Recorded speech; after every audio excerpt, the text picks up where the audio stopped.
There are few games from my childhood that have made as much of an impression as Animal Crossing.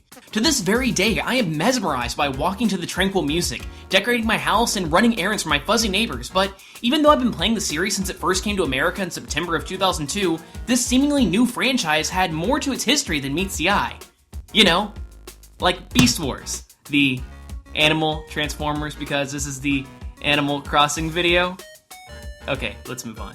The concept of Animal Crossing first spawned out of an idea by Katsuya Oguchi to take advantage of the real-time clock of the Nintendo 64 disk drive. For those of you who might not have heard of the N64DD, it was an add-on to the Nintendo 64 that would allow the system to use optical discs instead of your standard cartridges. Originally, this concept was meant to be a multiplayer RPG where players would work together to complete goals.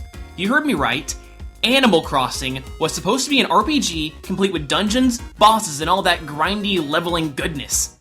Could you imagine Tom Nook 15 feet tall and covered in armor? I bet you pay your loans back a lot quicker.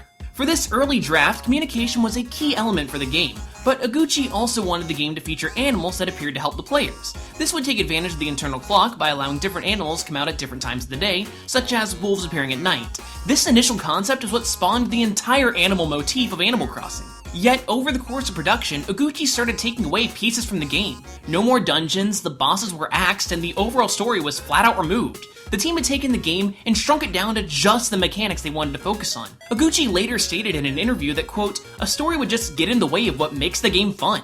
The game slowly morphed to be about inspiring players to play it every single day by making the game its own world, but very similar to our own.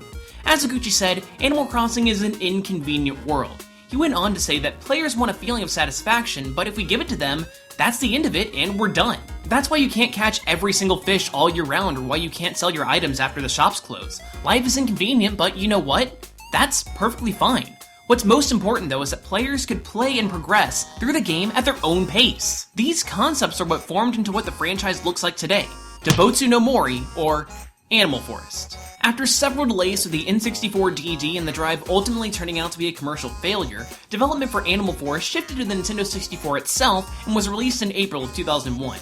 An enhanced port, Animal Forest Plus, was released nearly 8 months later in December 2001 in Japan for the Nintendo GameCube. Animal Forest Plus is what we Westerners know today as Animal Crossing, and was what Animal Forest should have been in the first place. It added new features such as the real-time clock, holiday events, the Able Sisters, Blathers, and his museum. Now, many of you guys must be thinking, well, yeah, Drake, that sounds just like the Western version of Animal Crossing, so what? Well, that's actually where this whole story gets even more interesting. In Animal Forest, there were many Japanese-specific cultural tidbits, so the localizers not only needed to change those, but they also had to make brand new holidays and items to make the game more appealing to a Western audience. Not only that, but Animal Crossing was also given Nintendo e-reader support, as the peripheral was set to be launched 2 days after the release of Animal Crossing in the US. Nintendo of Japan was so impressed by Animal Crossing that they had the game retranslated into Japanese, threw in some new items, threw in some new features, and released it as Animal Forest E+ in Japan.